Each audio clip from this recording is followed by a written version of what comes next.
Hello guys, my name is Ivana and I will be your today's lecturer. And basically, I am one of the lecturers that will go with you through this course. And with my colleagues, we will be teaching you and preparing you for your admission tests. I hope it goes well for you and you will get to school that you really want to get in. And I will keep my fingers crossed for you, and I believe that everything in the end will end up good for you. If you have any questions, feel free to contact me, to write me an email or whatever, and we can discuss something that are unclear to you, or if there are something that you just basically want to discuss, we just can. There is no problem. And today, our first topic will be the skeletal system. We will talk about bones, its structure, for example, how many bones do we have in our body, about its connections, and many other things. I hope that this video will be interesting for you, and at least you will find out maybe some interesting facts or maybe some things that you did not know till this video, till this day. And I hope you enjoyed it. So let's begin. First of all, we will start talking about bones, like in general, like what is its function, what is it, like bones or like skeletal system.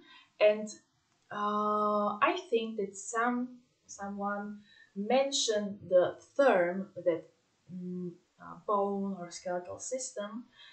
Many people can think of that bones are or create support for our body, or it is some kind of human support system.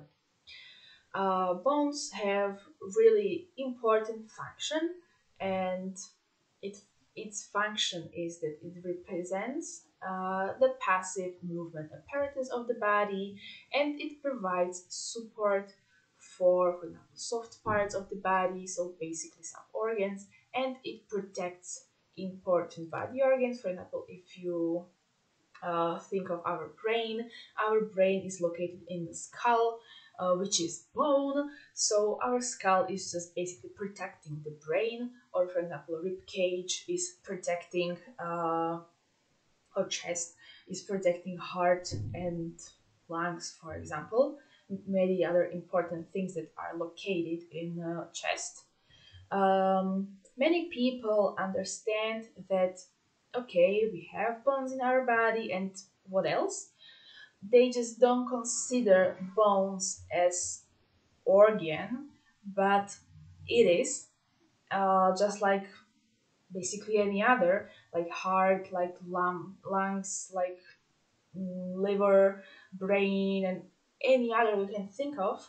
It is one of the organs that we have in our body, and the skeleton, like in general, it is a set of ligaments, cartilages, bones, and bone connections. When we look at to like our body as a whole, we can count around or more than 200 bones in our body. Specifically, it's 206. It depends on what book you have in your hands, because somewhere it can be written that you have more than 200 bones, somewhere it can be written that you have exactly 206 bones, somewhere it can be written that you have specifically 200 bones. It is little bit different according to which book you have, but you need to know that the number of bones is around 200 and a little bit more. When we move on, we will move on to chemical composition of bone.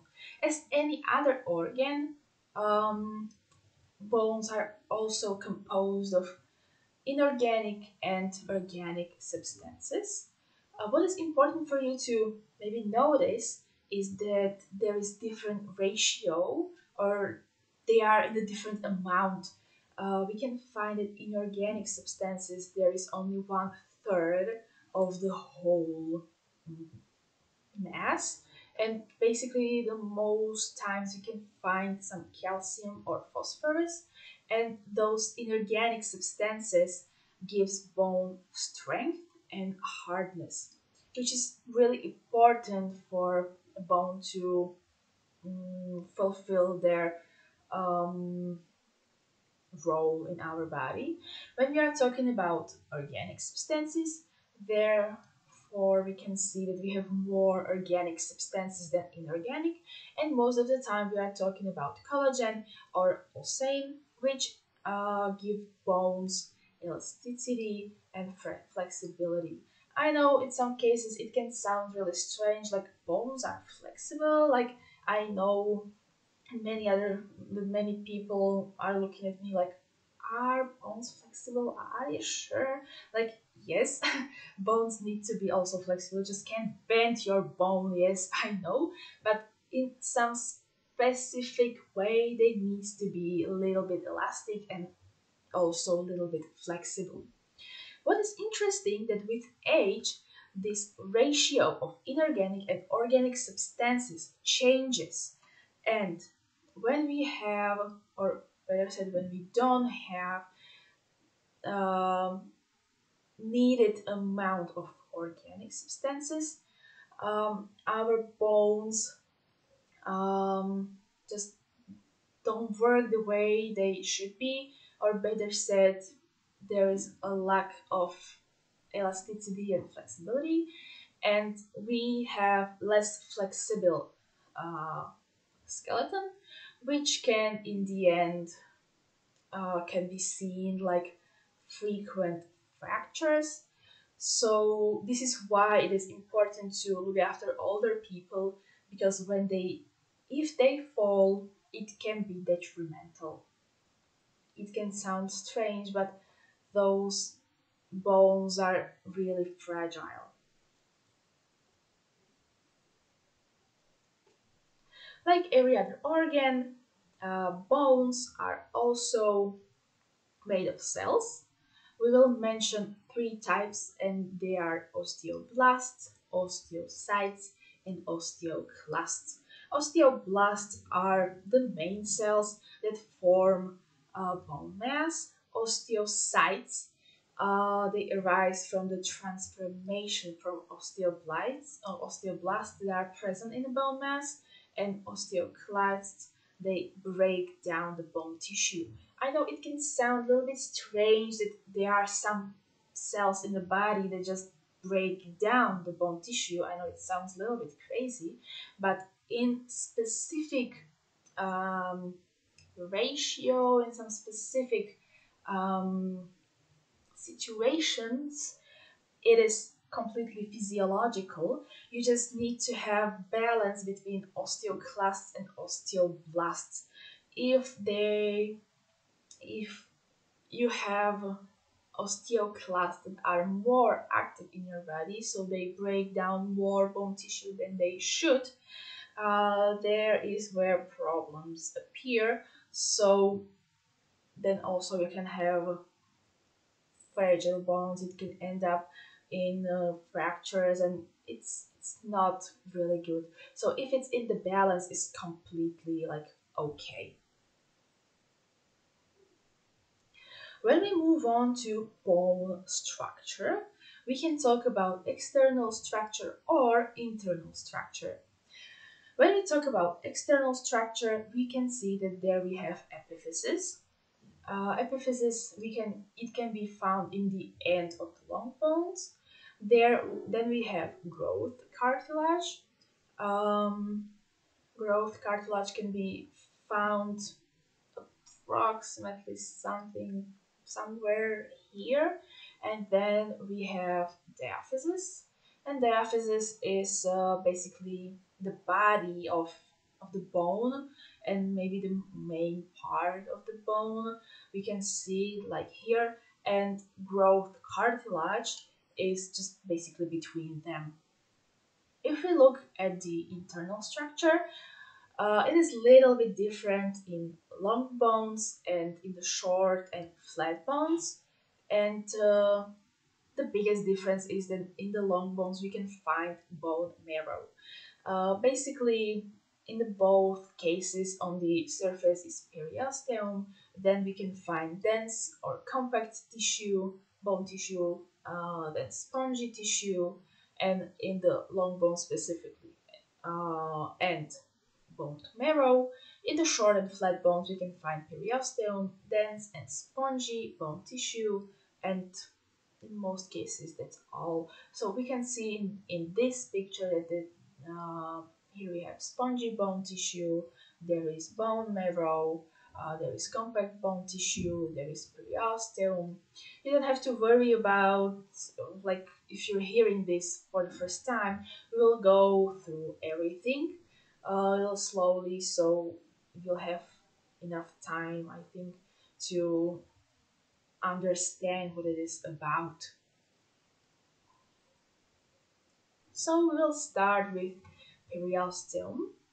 Periosteum is basically just some kind of solid ligament that covers like a whole bone. It is connected to the bone, and in most cases it covers the whole surface.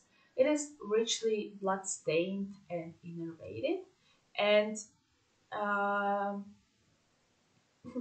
maybe if I can say it like that, that periosteum is the reason why you feel pain when you, for example, break your leg, if you break your bone, because where you can find nerves, there you can find pain. Because of the periosteum is innervated, you can feel pain during injuries. I mentioned that almost the whole bone is covered in periosteum. There is one exception, and the exception is that we cannot find a periosteum in joint surfaces. We will talk about it in a while when we move to joints in our body. And periosteum contains osteoblasts. So these are cells that are dividing in the role to create new cells and are necessary for growth, especially in the width, and they are important for bone reconstruction. When we're talking about growth of the bones, we will have special slide for that, so you don't have to worry about that. Under the periosteum, we have dense or compact bone tissue. So, as I mentioned, it is under the periosteum, and um, it can be found in long and flat bones, and it forms the surface parts of the bone. So, as you can see, for example, in this picture, here is compact bone tissue, and it is really, really close to the surface of the bone, and it is arranged in some concentric layers, and these layers are around something that is called Haversian canals, and through these canals goes nerves and blood vessels, and this connected together like those concentric layers and Haversian canals forms something that is called osteum, and this dense or compact bone tissue can be found in diaphysis. When we move on to spongy bone tissue, it can be found in flat and short bones inside of them and in the long bones, but only in the head, so in the epiphysis, and it is composed of something that is called like bone beams. You can see it in this picture. Is uh, like this B picture, or in this lower one here, spongy tissue. It looks like this, and these bone beams are arranged in the direction of greatest tension or pressure.